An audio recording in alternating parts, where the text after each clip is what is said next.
I ran away from my own wedding, not because I'd stopped loving the groom, but because he was the man my family had chosen to destroy me. That night, I hid in the limousine of the most feared mob boss in Philadelphia. I thought I'd climbed into a monster's car, but Augusto Castiglione was the first man who didn't try to possess me. He protected me. He teased me. He made me crave danger. And just when I was finally starting to feel free, the man I left behind came back determined to take me by force. Hi, I'm Lena.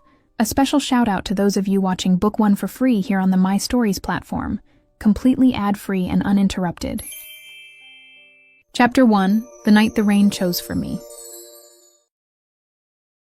The veil weighed on me as if it had been stitched together with nails. Look, my Aunt Renata kept repeating, adjusting the fabric behind my neck with thin fingers that smelled of old perfume. That's what this dress means, Veronica. The luck of an entire family hanging from your neck. I smiled because it was what was expected of me, and the smile came out exactly like the one I'd been practicing in the mirror since I was 12. Small, polite, empty enough to reveal nothing of what was burning inside me. "Could you get me a glass of water?" I asked, and my voice came out weaker than I wanted. "In a bit. Don't ruin your makeup." The ceremony's antechamber smelled of church wax and 2 white lilies, the kind my father chose when he wanted to impress allies. Through the half-open door I could hear the murmur of the guests. Men in dark suits, women wearing too visible jewelry, an orchestra rehearsing a waltz no one would dance. That was how the Belluccis celebrated, as if a wedding were a contract sung in Latin, and I was the signature. I looked at my hands. The heavy rings my father had ordered placed on me gleamed on the ring finger of my right hand. My hands, still bare of any wedding band, trembled despite my effort to keep them still over the tool. "Where's Olindo?" my aunt asked, distracted, turning toward the door.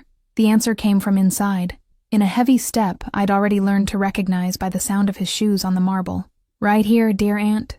Olindo Valeri walked in without knocking. That was his privilege now. The tuxedo sat badly on his broad shoulders, and his hair, which he insisted on slicking back with too much gel, left his forehead exposed like a threat. He had a glass of whiskey in his hand. It was 9 in the evening. "Veronica." He looked me up and down as if I were a storefront display. "They managed to hide the exhaustion. I was afraid your face would ruin the photo." My aunt laughed. That laugh the women in my family used to hide their terror. "Olindo, you're shameless."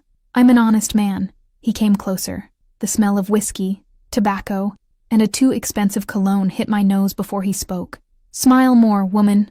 You've got the rest of your life to be in a bad mood with me." His hand found my waist. It wasn't a touch. It was a marking, a warning. The kind of gesture men like him used to remind you whom you belonged to. His fingers squeezed a little too hard. I felt the tool give. I felt the skin beneath the tool give too. My aunt looked away. "I need to go to the bathroom," I said, and this time my voice didn't tremble, because the fear had turned into something else. "Make it quick." Olindo raised his glass. "The night is ours, Cara." I left through the side door with the measured step of someone still pretending. I crossed the hallway where 2 attendants whispered. I smiled at a maid carrying a tray of glasses.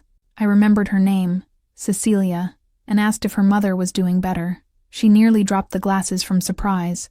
It was the last polite thing I did that night. At the end of the hallway, there was a door that led to the service area.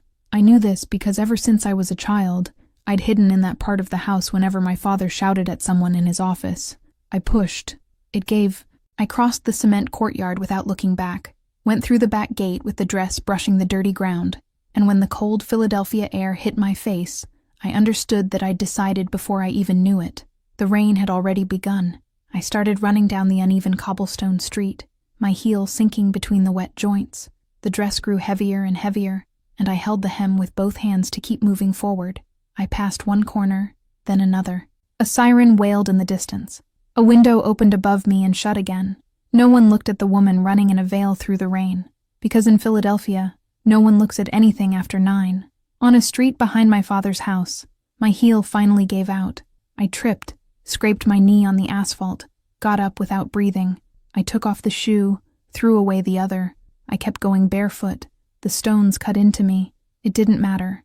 Behind me, distant but coming closer, I heard his voice. "Veronica! Veronica! You crazy woman! Get back here now!" Olindo shouted like a man who didn't yet know he'd been humiliated. I knew. I'd just invented it. I turned left onto a narrower street, where where the old buildings cast double shadows over the asphalt. That was where I saw the facade of the Hotel Whitlock, with those 2 round lanterns above the entrance. And that was where I saw the limousine.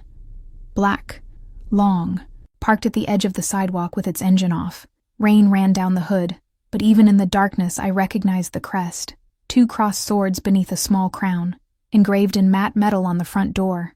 I'd seen that design once, on a ring, on the hand of a man who'd been in my father's office. My father had sent me out of the room before greeting him. He'd sent me out in a low voice, the voice he only used when he was truly afraid. That was Augusto Castiglione's car.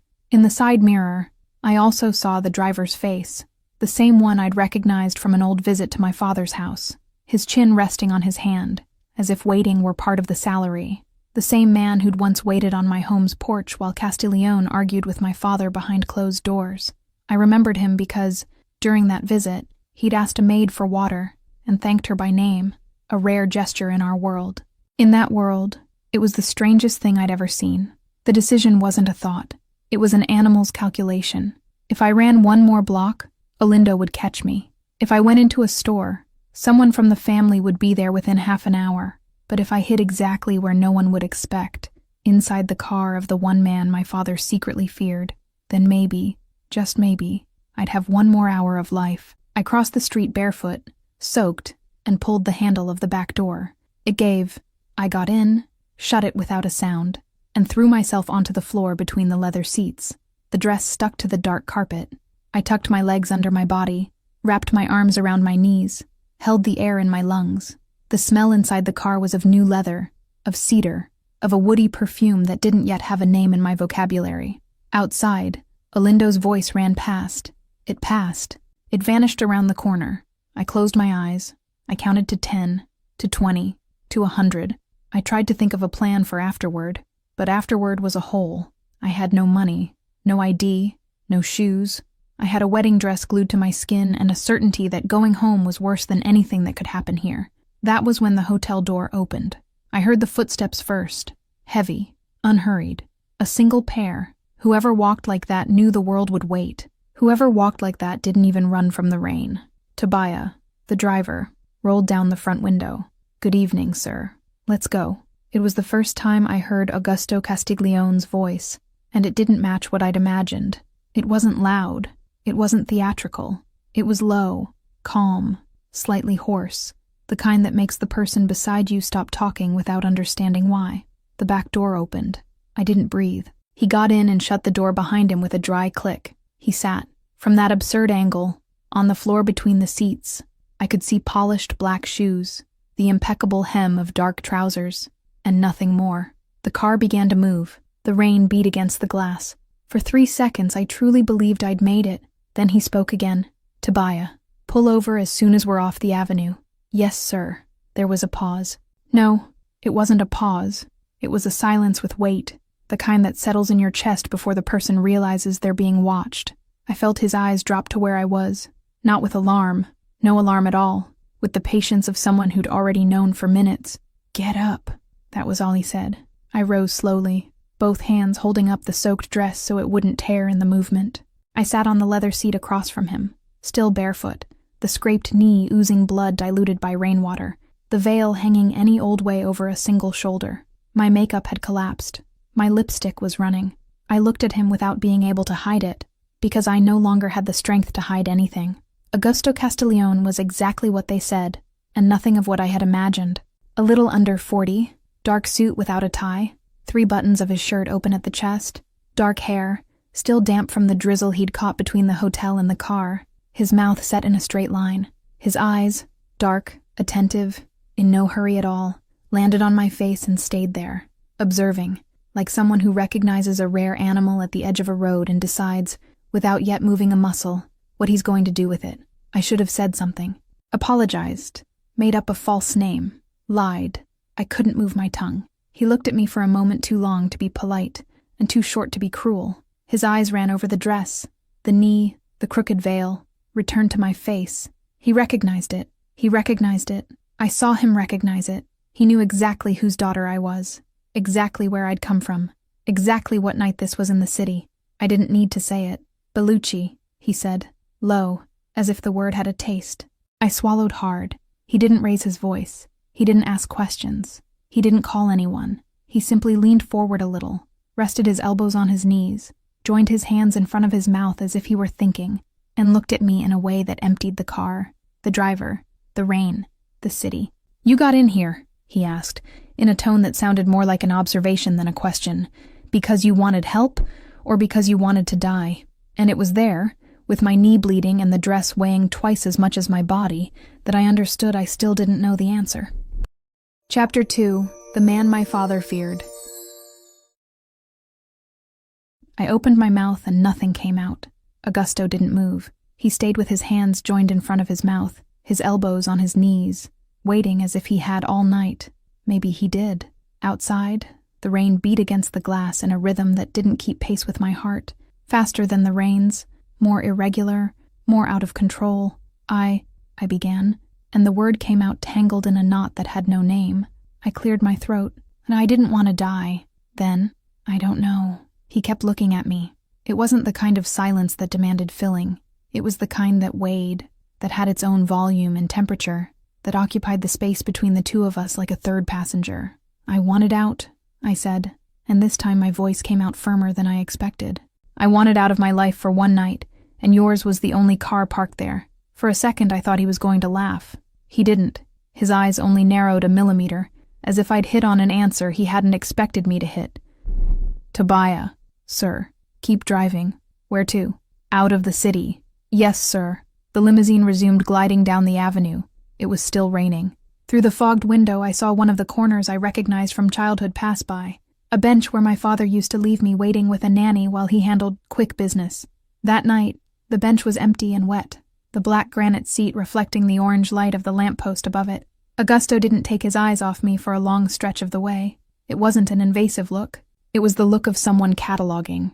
The soaked dress, the poorly fastened veil, the bare feet, the blood on the knee that had already begun to dry into a thin, dark crust. He went over each detail with the same calm a doctor would use examining a list of symptoms. "Tobiah," he said again, without turning his head.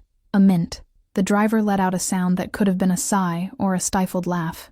"Well, now, sir, now." A hand emerged from the little partition window, holding an open tin. Augusto took a mint between his long, calm fingers and held it out on his palm to me, without leaning too far, like someone offering something to a frightened animal and knowing that sudden movements come at a price. "Take it," he said. "You're not choking, but your chin is trembling." I looked at the mint. I looked at his hand. At the signet ring on his pinky, 2 swords, a small crown engraved in relief. At the firm skin of his knuckles, no visible scars, which somehow frightened me more than if he'd had scars all over. I took the mint. "Thank you," I whispered. "Tobiah, one more." "Why?" "Because she said thank you," Augusto answered, and his voice held a shadow of something that could have been humor if he'd let it reach the surface. "I don't remember the last time anyone said thank you in this car." Tobiah let out a grumble as he passed the second mint through the little window. "It'll be morning before we get there." "It will." "Sir, the lady is barefoot," Tobiah remarked, quietly, in the tone of someone commenting on the weather. "I've got a blanket in the trunk. Pull over." He pulled over. Tobiah stepped out into the rain without complaint, opened the trunk, came back half a minute later with a gray wool blanket folded over his arm. He passed it through the little window. Augusto took it with one hand. He leaned forward, and the smell of the wet suit crossed the air between us for a second. Wood and something colder, drier. He placed the blanket over my shoulders without touching me. A precise, calculated gesture that kept distance where distance was still possible. "Thank you," I repeated. And it was pathetic how shrunken my voice was on that syllable. He didn't answer. He settled back into the opposite seat and looked out the window. The road began to grow darker. The city lights thinned out little by little, replaced by patches of black between lampposts spaced farther and farther apart. Trees appeared. Damp wooden fences appeared. In the distance, a tall gate appeared between 2 moss-covered stone walls. "Where are we going?" I asked. "To a place your father can't enter without permission." "Your house?" "One of the houses." The gate opened without anyone getting out of the car. The gravel crunched thin and steady beneath the tires. I saw ancient trees with trunks wide enough to hide a person, a fountain switched off in the center of a courtyard, a dark stone facade with lit windows in nearly every room. The house was far too big for one person. The limousine stopped before a small staircase. Augusto got out first. He didn't offer me his hand. He waited in the fine rain that was still falling, his suit absorbing the water without him making any move to protect himself, and watched me come down on my own feet, with the blanket over my shoulders and the hem of the dress dragging through the wet gravel. The door of the house opened before he touched it. "Mio caro, but what time is it?" A woman began, and stopped. 60-something years old, white hair pinned in a tight bun, an apron over a worn blue cotton dress. She saw me. She saw the wedding dress. She saw the bare foot. She saw the knee. She didn't ask a single question. "Come in, bambina," she said, opening the door wider. "Come in before you catch pneumonia on top of everything else." "Donna Marta," said Augusto behind me. "Second floor guest room. Hot towel. Whatever she wants to eat. No questions tonight." "Yes, sir. And look at her knee tonight. If it gets worse, we'll call someone tomorrow." "Yes, sir." Donna Marta put her arm around my shoulders as if I were a niece who'd shown up unannounced, and led me through the entrance hall. Augusto hung back, speaking to Tobias in Italian in a voice so low that not a word crossed the distance between us.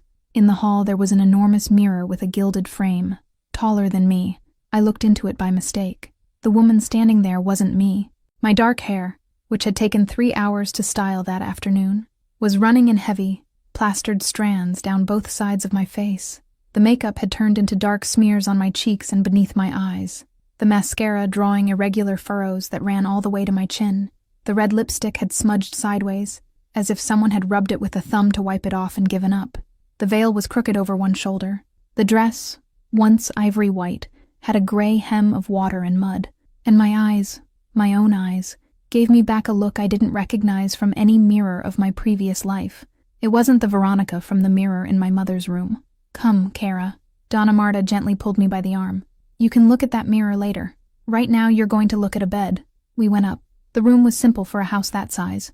A large dark wood bed with white sheets already turned down. A lit fireplace rubbing warmth into the walls with a low, steady crackle. A sash window that looked out over the inner garden. It smelled of cedar and dried lavender. Donna Marta opened the wardrobe, took out a white cotton robe and a folded set of pajamas, and placed them on the chair beside the bed with the same silent efficiency of someone who'd done it many times. "Are these yours?" I asked without thinking. She stopped. She looked at me with a calm that hurt in a specific way, the kind of calm that only comes from someone who's seen too much and learned not to react to any of it. "There's no madam here, Cara. These are mine. I leave them here for when I need to rest between shifts. You wear them tonight, and tomorrow we'll figure out other clothes. Thank you. Go take your bath. I'll bring broth." I spent 20 minutes under the hot water. The shower pressure was strong, and the heat rose in thick steam that fogged up the entire stall, blotting out the outlines of everything. I think I cried in the first 5 minutes, but I'm not sure, because the shower confuses things, mixing the water from outside with the water from within. When I came out, in a tied robe with my wet hair running down my back, Donna Marta had left a tray on the nightstand, broth, bread, an apple cut into quarters, and had left without making a sound. I ate half the broth. It was salted just right, with herbs I couldn't name. I went to the window. The inner garden stretched out below my room. It was a square courtyard with a fountain at the center that wasn't running at that hour, 3 benches darkened by damp stone, and a gravel path between low flower beds. The rain had stopped completely. The low light scattered across the ground illuminated just enough to make out shapes without revealing details. And there, on the bench to the left, was Augusto. He'd taken off his jacket and tie. The white shirt clung to his still wet back, outlining his broad shoulders with a precision the dry shirt would never have had. He was on the phone, the device held to his ear with one hand, the other resting on his knee. He was speaking in Italian, in a controlled rhythm, taking short pauses to listen to the answer on the other end. His voice rose once or twice only at the end of a sentence, like a rhetorical question that expected no contradiction. I didn't speak fluent Italian, but I'd been raised by men who spoke Italian when they didn't want me to understand, and so I'd learned enough to catch proper names and heavy words, the ones that carry more weight than the others, the ones that hang in the air after the sentence ends. I heard my father's name, Vittorio Bellucci. Augusto pronounced the name with a coldness that froze the fogged glass of the window in front of my face. Then he said a short sentence, shorter than anything he'd said the whole night. I caught only 3 words of it, but the 3 words were enough for me. Lui non sa. He doesn't know. And then, quietly, almost to himself, at the very end, and Cora. Yet, I let the curtain fall slowly. I stepped back, then back again.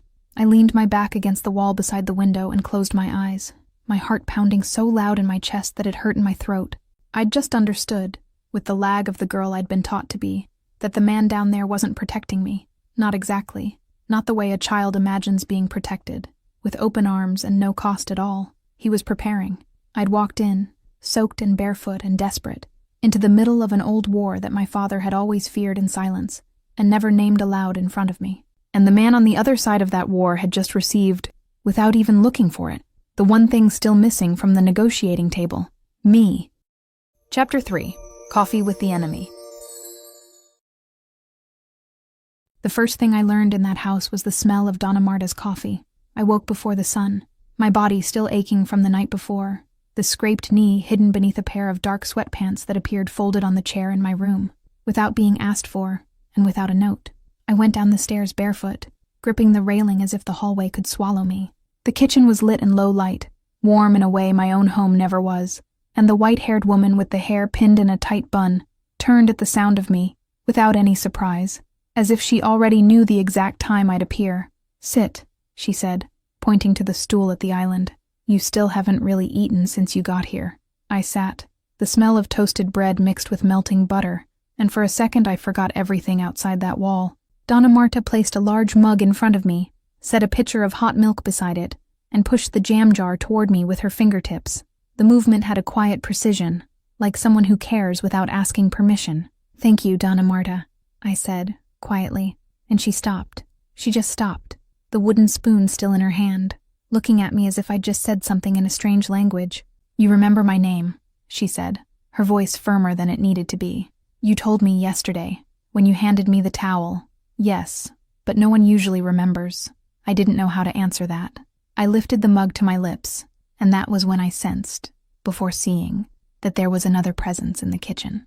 Augusto was at the back door frame, shoulder leaning against the wood, black trousers, white shirt open at the collar, watching me in exactly the way he'd watched me in the limousine, unhurried, soundless, like someone waiting for the right moment for a sentence. The low light of the kitchen reached only half his face, and the other half stayed in shadow, as if he preferred it that way. "Good morning," I said, not knowing which of them I was addressing. "Good morning," Augusto answered, and crossed the kitchen with long strides, stopped beside the island, accepted the mug Donna Marta offered him as if it were daily choreography. "Donna Marta, could you bring me that folder I left in the library?" She left without answering, and the silence that remained had weight. "Did you sleep?" he asked. "Did I? Did you sleep?" "Not much." He nodded, as if he already knew. I curled my fingers around the mug to hide that they were trembling, and he noticed. Of course he noticed, but he didn't comment. Instead, he pushed the jam jar a little closer to me, in a gesture so small I could have ignored it if I hadn't spent my whole life learning to read small gestures. "I don't intend to interrogate you," he said, "but at some point in the next few days, I'm going to need to understand exactly how you ended up at my door." "Not today." "Then what today?" His eyes rose to mine, lingered. There was something in that pause that made me hold my breath without realizing. "Today, coffee." I left the kitchen with the feeling of someone who'd just signed a document without reading it. The days that followed unfolded in a slow rhythm I didn't know. The house had long hallways, with rugs that muffled my steps and a smell of old wood and wax that mixed with the cold morning air. The tall windows looked out over an inner garden, where a very old fig tree stretched its arms against the gray sky. I avoided the outdoor areas. The city out there would be looking for me, and Augusto had made it clear, that first morning, that leaving the perimeter was a decision that needed to be discussed beforehand. It was the first time in my life a rule had come with the word discussed. I'd encounter him in fragments of the day, never on purpose. In the library, turning the page of a book that seemed to fit entirely in his hand. In the office, with a man in a gray suit and the face of a lawyer on the other side of the desk. Renzo, I'd later hear. Papers spread open, low voices that fell silent when I passed. In the inner garden, at dusk, standing with his back to the house, looking at the fig tree like someone greeting an old acquaintance. Every time I saw him like that, from a distance, I stayed still longer than I should have. On one of those afternoons, passing through the hallway that connects the library to the office, I heard the half-open door and Augusto's voice talking with one of the guards about his wife. He asked for her name. He asked about her mother's surgery. Through the crack, I saw when he wrote something on a small sheet of paper and sent the man back to the hallway with a nod of the head that was more respect than order. I hadn't expected that, nor had I expected to find, on the morning of the third day, a copy of the book I'd mentioned in passing, the night before sitting on the library's little table, marked with a narrow ribbon at the page where I'd stopped quoting the story. Was it you? Augusto, seated in the leather armchair in the corner, looked up from the newspaper without answering. Was it you who put the book here? It was Donna Marta. Donna Marta knows what page I stopped on. He turned the page of the newspaper. He almost smiled. He didn't quite smile, but the corner of his lip moved a millimeter, and I saw it. Donna Marta is very attentive, he said. Bianca arrived on Thursday, 5 days after the night of the rain, and the house trembled in a different way. Tobias warned Augusto beforehand. Of course, nothing came through that gate without warning, and I'd asked quietly, almost shrinking, if I could receive a single friend, one person, someone whose voice I needed to hear. Augusto thought for 3 seconds and said one word. Bianca. I didn't even ask how he knew. She appeared in the late afternoon, with an enormous bouquet of white lilies mixed with peonies from her own flower shop, the stems wrapped in craft paper tied with twine, and her red lipstick impeccable despite the trip. She stopped in the middle of the hall, looking up at the high ceiling like someone appraising the price per square foot. I brought flowers, she announced, for the funeral of the wedding. Bianca. What? It's true. The man died socially, darling. Tobias, who had walked her from the gate to the entrance, held the bouquet with the face of someone who'd never touched a lily in his life. Ma'am, he said, formal, you can accompany Miss Bellucci. Miss Bellucci. Bianca arched her eyebrows at me, delighted by the formality. 1,000 times better than Mrs. Valerie, isn't it? I laughed for the first time in days. It was a strange sound, rusty, that came out of my throat like someone relearning. I took her to the inner garden. The air outside was cold, with that smell of damp earth that comes before a rain that hasn't yet decided to fall. We sat on the stone bench beneath the fig tree, and I told her what I could. The dress, the rain, the heel, the crest on the limousine door. Bianca didn't interrupt a single time, which was, in itself, a miracle. When I finished, she stayed silent for a length of time, disproportionate to her body, and then she took my hand. V, she said, her voice graver than I'd ever known it. Do you have any idea what kind of house you're in? I do. Do you have any idea what kind of man signs the crest on that gate? I do. Are you afraid? I thought. I really thought, looking at the fig tree and at the yellow light leaking through the library windows inside. Not the way I should be. Bianca looked at the house, then at me, and for a second I thought she was going to tell me to leave with her right then, but she only squeezed my hand harder and sighed. Then we keep our eyes open. I'll keep an eye on you. You keep an eye on him, and may God keep an eye on all of us. That same night, the city reached the house for the first time. I was in the library, sitting on the rug, my legs folded beneath my body, pretending to read. The smell of old paper and the leather of the armchair filled the room. The door opened without a knock. Augusto walked in with his phone in hand, held it to his ear, and his expression hardened 3 seconds later. Vittorio, he said. My father's name cut through the air like glass. I went still. Augusto didn't tell me to leave, and for a moment I understood that he wanted me to listen. He walked to the window, stood with his back to me, and his Italian came out low, slow, without any change in tone. I didn't understand all of it. I understood the essential. I understood when he said no. I understood when he said my house. I understood, above all, when he said a single sentence in English, near the end, in the gravest voice I'd ever heard come out of that man. She is no longer yours to demand. And he hung up. The silence that followed had no beginning and no end. Augusto put the phone in his pocket, and when he turned to me, I was standing without having realized at what moment I'd risen. What did he say? I asked. What was expected? Is he going to come here? Not today. And Olindo. His pause was 1.5 seconds long. I counted. Olindo is in the city, Augusto said, finally. Been hunting. I sat back down on the rug, because my knees wouldn't obey the order to keep standing. Augusto crossed the library slowly, sat in the armchair across from me, and for a moment I thought he was going to lean in to touch my face. He didn't. He clasped his hands between his knees and stared at the floor between the two of us, where the rug had a burgundy pattern I'd never noticed. My sister, he said, without warning. was 20 years old. I held my breath. And she was handed over into a marriage like the one they tried to force on you. Not exactly the same, but similar. Augusto. I arrived late. His voice was firm, but something in it had cracked at a point I couldn't locate. I'm telling you this because you need to know why this house is safe. I already know. He raised his eyes to me, and I saw, for the first time, what existed behind his coldness. It wasn't absence. It was a wound so old, it had learned to resemble stone. I wanted to say something. I said nothing. I held out my hand, left it open between the two of us, at the level of the rug, without lifting it, without calling, just there, available. He looked at my hand for a length of time too long. Then he touched 2 fingers to mine, lightly, like someone testing whether the temperature burns. It didn't burn. It was at that exact moment that Tobiah opened the library door. "Boss," he said, and his voice was without humor for the first time since I'd known him. "Phone. Confirmed." Augusto rose in a single motion. The air in the library changed temperature so fast that I felt my body tremble before understanding why. Tobiah entered, handed over the device, and glanced at me, not with pity, with warning. "What?" I asked. Augusto answered, listened, hung up. He put the phone in the inner pocket of his jacket with studied calm. When he turned to me, his eyes were different. "Olindo found out the route," he said. "He knows we're transferring you to the second safe house on Saturday. He knows the road. He knows the time. How? That's what I'm going to find out." "Augusto." He walked over to me, stopped a step away, and for the first time truly touched me, his hand on my elbow, firm, unhurried, without asking. The heat of that pressure crossed the fabric of the sleeve as if there were nothing between us. "You're not going alone," he said. "I'm going with you." And in his expression there was a promise no one in my life had ever made before. Chapter 4. The Cabin in the Silence That Came Before. Between the night Tobiah walked into the library with that phone and the following Saturday morning, 2 whole days of a strange calm passed.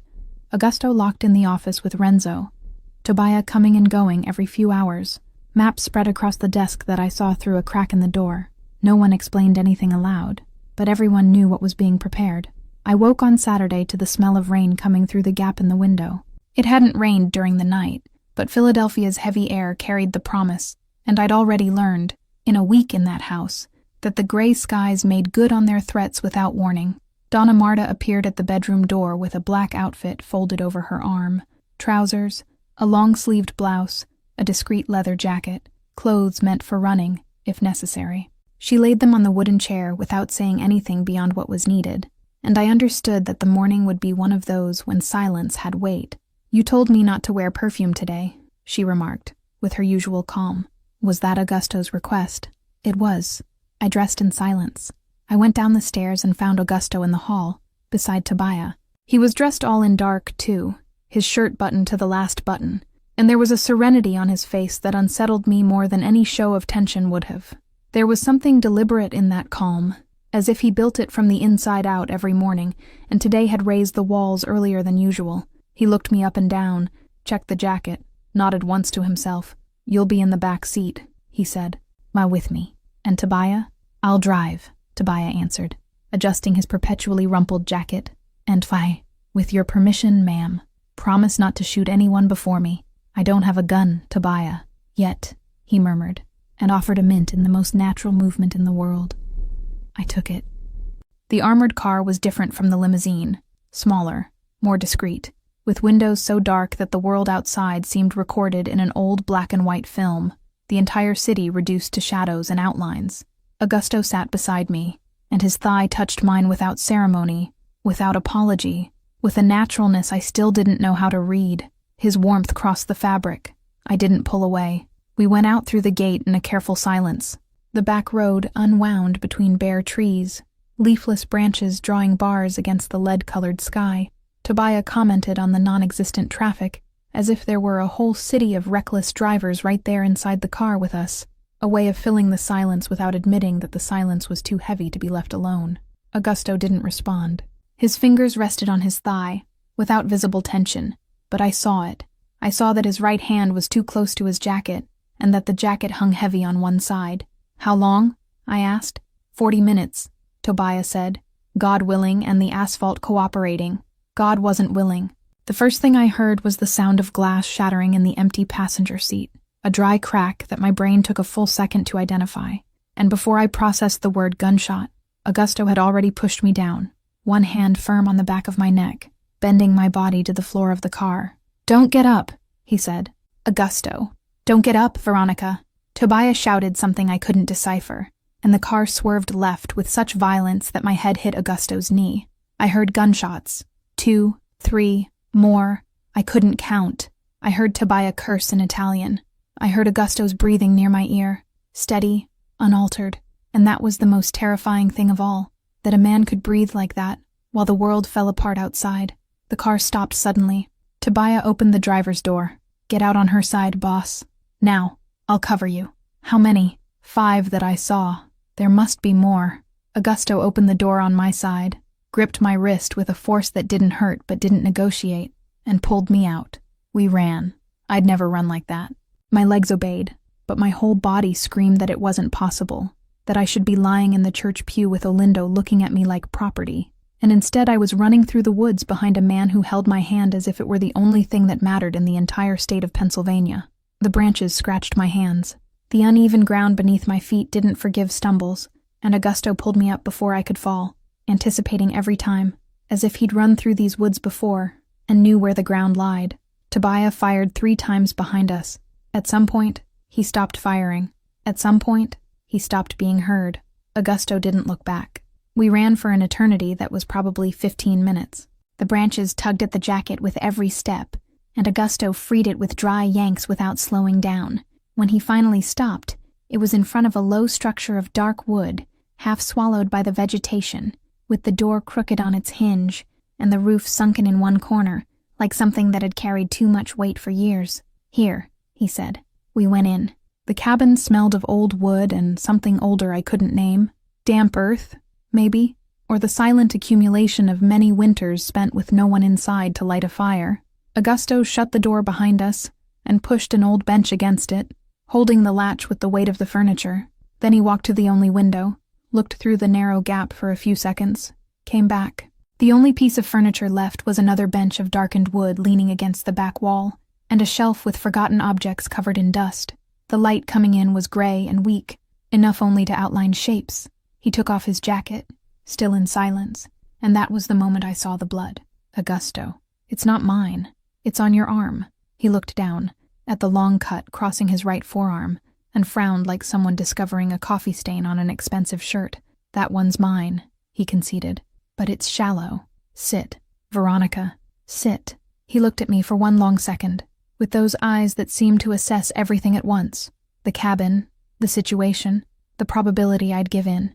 And then, to my surprise, he obeyed. He sat on the bench, leaned his back against the dark wood wall, and held out his arm with an almost amused resignation, like someone accepting the orders of a particularly stubborn child. The cabin had a small cabinet with forgotten utensils, a folded cloth that looked clean enough, a closed bottle of something that smelled of alcohol when I opened the cap. I poured it over the fabric, knelt in front of him, and brought my hand to his arm. It was trembling.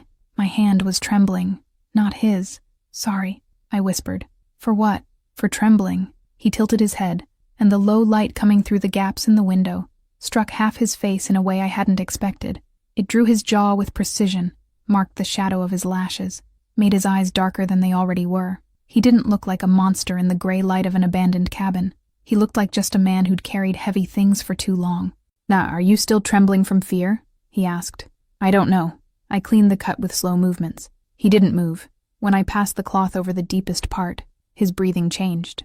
Not much, just enough for me to notice, and the fact that I'd noticed made my own breathing forget the way back. "There," I said, quietly. I didn't get up. Augusto didn't move either. We stayed there, me on my knees, him sitting, my face at the level of his chest, and for a moment that lasted longer than any other moment of my life. Neither of us breathed properly. "My sister," he said suddenly, in the lowest voice he'd ever used with me. Her name was Greta. I looked up. She was 20 years old. She laughed a lot. She laughed at things no one understood, and when we asked what she was laughing at, she said she was laughing in anticipation, just in case something funny happened later. Augusto. I arrived 2 days late. His throat hardened on that last word, but his voice didn't break. I rested my palm on his knee without thinking, and he covered my hand with his. His hands were warm, rough in places, and firm the way certain things can only be firm after they've been broken and reassembled with great awareness of each piece. "I won't arrive late again," he said. "I know. You don't know. But you will." I raised my face. He tilted his. It was like that, without choreography, without music, without anyone watching beyond the walls of a forgotten cabin in the middle of cold Pennsylvania woods. His lips found mine with a calm that contradicted everything I expected from a man like that. And the first thing I thought was that nothing I'd lived before counted now. Nothing I'd lived up to that moment had prepared me for the way he stayed still, waiting for me to decide how close I wanted to be. It was slow, unhurried. His fingers rose up my face, found my temple, and stayed there, anchored, like someone holding something precious for the first time, and not yet trusting their own strength. When I pulled back to breathe, he leaned his forehead against mine and stayed there. The air between us was the warmest in the whole cabin. "On Veronica," he said. I shouldn't have done that yet. Why? Because now there's no going back. I smiled. I smiled small. I smiled trembling. But I smiled. I didn't come here to go back. Tobiah arrived before dawn, with 3 men and a decent bandage. The cabin gained flashlight light, and the darkness retreated to the corners with a lazy resistance. Tobiah's dry talk filled the space, remarking that a jacket with another man's blood was worse than a rumpled jacket, and Augusto almost laughed. Almost. The corner of his mouth moved a millimeter, and then decided not to compromise his reputation. I, sitting on the edge of the bench with his jacket over my shoulders, watched the silent ritual of the 3 men organizing the extraction, as if they were folding a tablecloth after a quiet dinner. "Can you handle the road, ma'am?"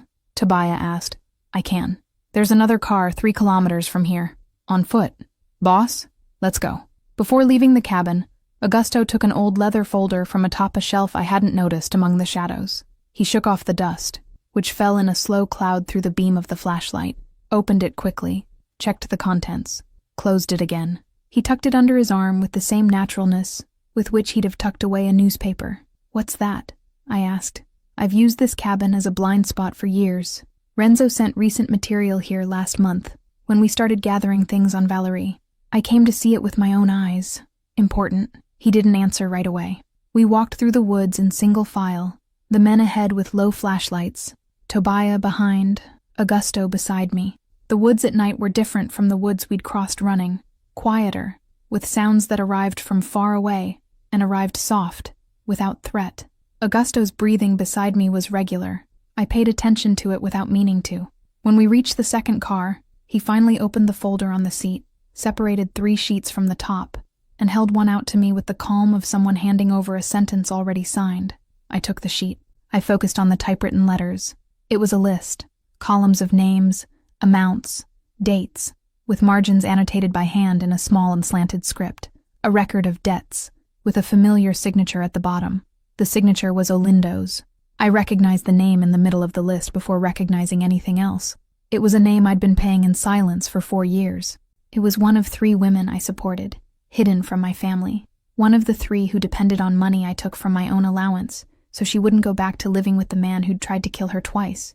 And there she was, listed as a debt, signed by Olindo. "Augusto," I whispered. He was looking at me. He waited. "I know this name." The car started up. The trees began to file past outside, dark and shapeless. I looked at the sheet, at the handwriting I knew from my childhood, at the signature of the man I should have been sleeping with that night in a hotel suite in Philadelphia, and I understood, with a coldness I didn't know I possessed, that the worst day of my life still hadn't been the one when they'd tried to marry me off. The worst day of my life was beginning now. Chapter 5. The name inside the folder.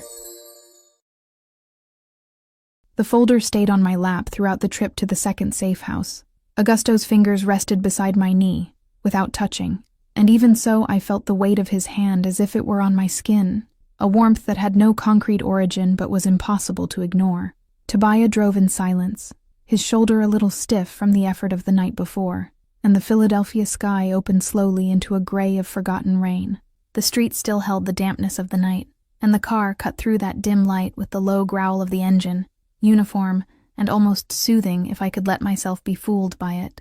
I couldn't. I looked at the name written on the list of debts, Mary Ann Sutton. I knew that name by heart.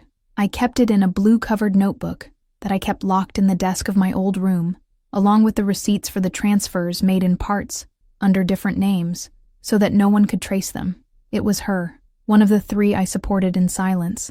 A small town in the Pennsylvania countryside, 2 daughters, a deep scar at the corner of her mouth that she'd never explained, and that I'd already learned not to ask about. "You've gone pale," Augusto said, without turning his face. "I know one of these women." He turned then, slowly, as if he wanted to be sure of what he was about to see. His gaze dropped to the folder, rose to my face, and stopped at my eyes for an instant too long to be casual. "How do you know her?" "I sent her money 2 years ago." Tobiah, in the front seat, said nothing. He only adjusted the rearview mirror in a way that made me understand he'd heard everything and was processing it in silence, in the discreet way that seemed to be that man's native tongue.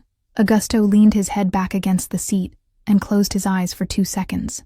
When he opened them, there was something different in them, something that seemed like anger, held back with such force that it had turned into calm. "So you were already his enemy before you even knew it." It wasn't a question. It was a statement said with the same sobriety with which one states a geographic fact, and for that reason it weighed more than any accusation would have. The Castiglione country house was smaller than the isolated property, but it had the same feeling of a fortress disguised as a home. Low roof, dark stone, narrow windows that let in the light as if it were a favor. The fireplace was already lit before our arrival, and the smell of burning wood greeted me on the threshold, like a memory of a place I'd never been. Donna Marta wasn't there. It was a new housekeeper, a woman of few words and precise gestures, who only handed me a clean robe and a pair of thick socks and said her own name at the end of the introduction, like someone offering a key and not needing to explain which door it serves. I spent the whole afternoon in the smaller library, bent over the folder. The fireplace crackled 2 meters from me, and the warmth came in irregular waves, sometimes too hot, sometimes not enough. Augusto came in 3 times. The first, he left a cup of tea at the edge of the table without saying anything. The cup was still steaming when he left, and I looked at it for a long time before deciding I could trust that small gesture. The second, he adjusted the firewood with short, mechanical movements, his back to me, without turning around even once. The third, he stopped behind me, rested both hands on the back of my chair, and read over my shoulder. His breath was close to the back of my neck. His smell, wood, clean fabric, something that had no name but that I was already beginning to recognize, filled the small space between us. I couldn't turn the page. "How many cases?" he asked. "At least 3 documented. Probably more. Dates. The oldest are 5 years old. The most recent, from a few months ago." He pulled away slowly. The warmth that had been at my back left with him, and left a void I hadn't expected to feel. And that irritated me a little, to recognize it, because it meant I'd already grown used to a presence that 2 months ago I'd have called a threat. "Renzo arrives in an hour," Augusto said, already at the threshold. "I want you in the meeting." "Me." I lifted my face. "You found it. You decide what to do." Renzo Marchetti arrived in a gray suit, folder under his arm, smelling of old tobacco and late afternoon rain. He had the face of someone past 50 who'd seen contracts broken and redrawn so many times that nothing surprised him anymore. He greeted me with a slight nod and sat in the armchair across from mine without waiting for an invitation. It was the manner of a man who'd entered that house hundreds of times and knew exactly where each armchair was, even in the dark. Augusto poured 3 small measures of an amber liquid. I didn't touch mine. "Summary," Renzo said, opening the folder on the coffee table with an almost surgical precision. "Systematic extortion, threats with witness records, 3 documented episodes of physical violence with photographs. Olindo Valeri's signature is on 14 pages. It's enough for a long conviction." "And for us?" I asked. Renzo raised his gaze. He seemed surprised that I'd spoken, not in an offended way, but in the manner of someone recalibrating an expectation in real time. "And if we hand it over directly, the police are going to want to know how the material reached our hands. They'll get to Augusto before they get to Olindo."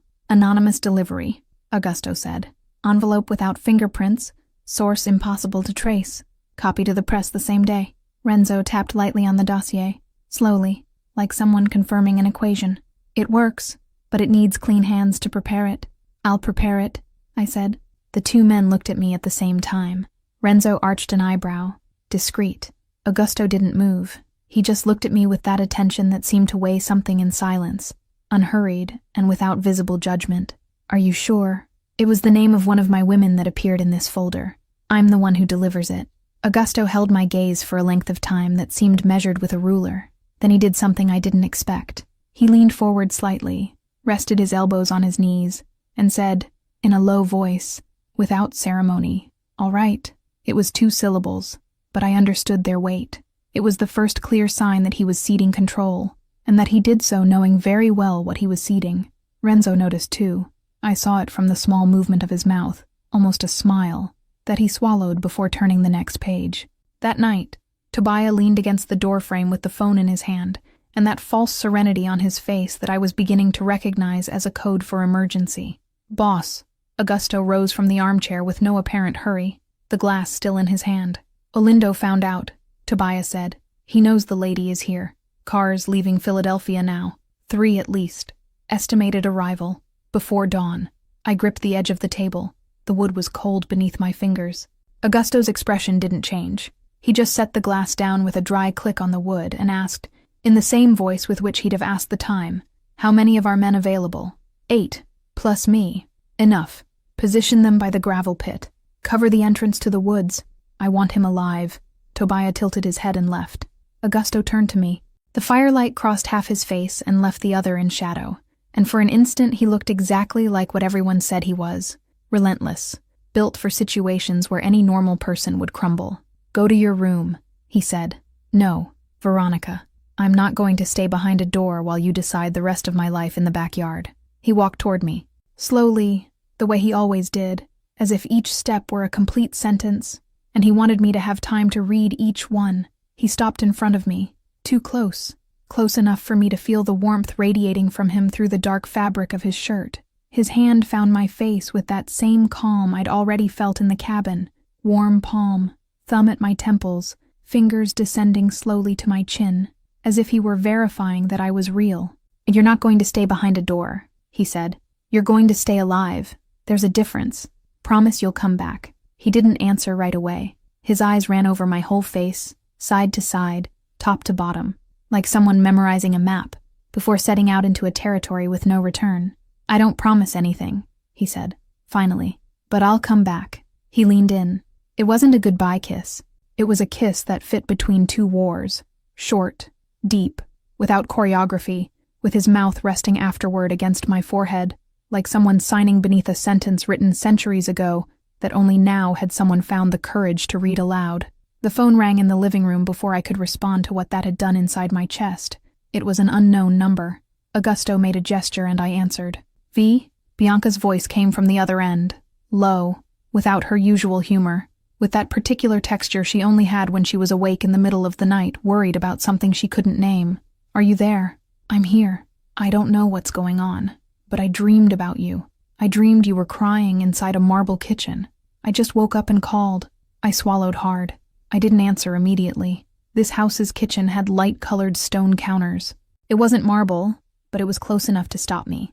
And it was exactly there, with the phone at my ear and Olindo's folder on the table 2 meters from me, hearing the voice of the only person left from my previous life with no condition attached to her affection, that I cried for the first time without it being from fear. It was a short, contained cry, more relief than pain. The kind of cry that doesn't ask permission and doesn't warn you before it comes. "V, I'm here," I said. "I'll call you tomorrow." "Are you really going to call?" "I swear." I hung up. Augusto was at the doorway, watching. He didn't ask a question, didn't step forward, didn't say anything that could turn that moment into something I'd need to explain. He just held out his hand. I went. The whole house had changed temperature. Augusto's men positioned themselves in silence throughout the rooms, shadows that moved fast and soundlessly, as if they'd been trained to occupy space without existing, and the only conversation that still existed was that of the wind beating against the narrow windows. Tobiah handed me a small flashlight and said, with that dry humor only he knew how to summon at the exact moment when I most needed something that wasn't pure tension, "If the lights go out, ma'am, don't run. The floor of this house bites." I almost laughed. Almost. Augusto led me to a room at the back, a small office, double wall, a single tall window that let in only a narrow strip of dark sky. He locked the door from the inside and handed me the key with the same seriousness with which he'd have handed over a weapon. "You open it only for me or for Tobiah, And if neither of you comes back, he stopped. He leaned his forehead against mine for a second, a whole second, with the real weight of his head, with the heat of his skin, with breathing that was more controlled than it should have been for a man about to face 3 carloads of enemies in a gravel yard. Then you listen for the voice through the door before you open it. You learn to doubt everything, including me. I already have. He left. The door shut. The silence inside that office was trapped, compressed between the double walls, and it weighed in a different way from the silence of the cabin or the silence of the car. It was the silence of someone waiting without knowing which would arrive first, the answer or the noise. I sat on the floor with my back against the wall, and Olindo's folder on my knees and the key clenched in my palm, and I counted my breathing so I wouldn't go mad. It was at that moment that the headlights appeared. I saw them through the tall window, standing on tiptoe, my chin almost at the edge of the frame, 3 pairs of yellow lights cutting through the darkness of the gravel road. Still far off, still slow, still pretending they weren't in a hurry. They raised a fine dust that glittered in their own headlights, as if it were dirty snow. Beautiful in a wrong way. The way certain dangerous things are beautiful when you're still on the inside of the glass. For the first time in my life, I didn't pray to be saved. I prayed to be useful. Chapter 6. The Choice No One Expected. The headlights stopped about 50 meters from the house. The car doors opened almost at the same time, and I heard low voices on the gravel, the sound of boots arriving with deliberately short, calculated steps, and the dry click I already recognized as the cocking of a gun. I pressed my temple against the cold glass and counted 6 silhouettes, then 8. The glass was damp with condensation, and the night's chill crossed the window frame in invisible threads that touched my face. The first shot came from inside the woods, not from the porch. It was a single shot, short, calculated, and I understood at once that Tobiah had started from the flank, exactly as Augusto had said he would. Then came the others, in short bursts, interspersed with silences more terrifying than the noise itself. I couldn't see Augusto. I could, however, feel where he was, as if there were an invisible thread between the two of us, stretched through the darkness, taut and warmed by the weight of everything that had happened in the last few weeks. The confrontation lasted less time than I expected. Maybe 20 minutes, maybe 15. Time lost its size, as it always loses when fear takes over the body and turns it into something that only waits. I heard the first shouts outside, men shifting positions, short orders in Italian I couldn't decipher. A burst near the window made me lie face down over Olindo's folder, hugging the paper as if it were a shield. Then a long silence, then 2 more shots, more distant, then the unmistakable sound of someone being dragged across the gravel, and Tobiah's voice shouting a single word I didn't understand but recognized as victory. When the last shot fell silent, I stayed motionless on the floor until I heard 3 paced knocks at the door, the agreed rhythm, slow enough not to frighten. "It's me," said Augusto's voice. I turned the key with a trembling hand and pushed the door open with my shoulder, because my knees still didn't trust their own strength. He came in with his shirt torn at the sleeve, a thin cut on his eyebrow that bled slowly and had already started to close, and no gunshot wounds on his body. Behind him, Tobiah carried his shoulder injured again, but with a sideways smile I'd never seen on him, the kind of smile that men accustomed to wars reserve for the nights when they walk out of them. "Olindo?" I asked. "Alive," Augusto said, handcuffed on the garage floor, waiting for the right time. Renzo appeared at the door with the envelope in his hands, his face wearing the quiet expression of someone who'd worked all night without needing recognition. He'd stayed in the house's makeshift office, assembling the material for the anonymous delivery under the yellow light of a metal lamp, the evidence, the photographs, the sheets with Olindo's signature on 3 distinct documents. Everything organized in a package with no return address and no fingerprints, folded with an almost surgical precision. "Delivery at dawn," Renzo said. "We already have the courier." "The press too," Augusto said. "Simultaneous copy. 3 newspapers." The envelope left the house at 5 in the morning, carried by someone whose name I'd never know. Olindo left at 6 inside a squad car that stopped on the gravel road without anyone needing to call, as if the whole night had already stitched together the path to that moment. There was no scene. There was no shouting. Just 2 police officers, a blue car with its lights off, and Augusto's elegant silence watching from the window while the man who had tried to destroy me was led away handcuffed, barefoot, without the ring on his finger, and without a single word of defense. I stood beside Augusto, my hand resting on the cold doorframe, and thought that maybe justice too could be a silent thing, discreet, like the dawn behind the trees. My father arrived at 8. I saw him through the same window. Vittorio Bellucci got out of the car in the black coat he always wore at funerals, the double-breasted one I'd associated since childhood with wakes and irreversible decisions, and climbed the porch steps without looking at Augusto's men who opened the way. He didn't knock on the door. He pushed it. I went down the stairs slowly. Augusto was at the foot of the staircase, and made as if to step forward, but I rested my hand lightly on his chest. He understood. He took a step back without saying anything, and I felt the exact weight of that gesture. A man who could take control of any room, choosing Aid instead to give me the space. My father looked at me from where he stood. He had a tired face and eyes exactly like the ones I remembered from childhood. Dark, calculating, used to seeing people as pieces on a board. Except that, for the first time in my life, I wasn't afraid of them. "Veronica," he said, "you're coming with me." "No. Our family doesn't tolerate this kind of scandal." "Your family," I said, "was never mine." He hardened his jaw. He looked at Augusto over my shoulder with that expression the men of the organization used when they wanted to measure the size of an enemy. Augusto said nothing. He didn't need to. He was there, motionless, with that presence that needed no words to occupy every inch of the room. "I'm your father. You're the man who sold me to a criminal because of a deal. I owe you nothing of this. You'll regret it, maybe. But I'd rather regret a choice of my own than an imposition of yours." He stood still for a few more seconds. He searched for something in my face, maybe the usual fear, maybe the girl who still didn't know how to say no, and found neither. His jaw trembled once, almost imperceptibly, before hardening again. "You know what's going to happen to the family business." "I know. And even so, he stared at me for the last time. It wasn't hatred that was there. It was worse. It was the silent calculation of a man understanding that he'd lost a piece worth more than he'd admitted his whole life. He turned. He crossed the porch with the same measured steps with which he'd entered. He got into the car, and he left without slamming the door, which stayed only ajar with a soft click, a polite silence that was the trademark of the house I'd grown up in. I stayed on the threshold until the car disappeared around the bend of the gravel road, until the last rumble of the engine dissolved among the trees. Augusto leaned against my back slowly, without weight, just so I'd know he was there. "You trembled," he said, close to my ear. "Only afterward." The news arrived in the late afternoon. Olindo Valeri, arrested. The press in an uproar. The photographs circulating in every newspaper, black and white and merciless. Commentators speaking of scandal. The Bellucci name being dragged in lightly at the bottom of the columns.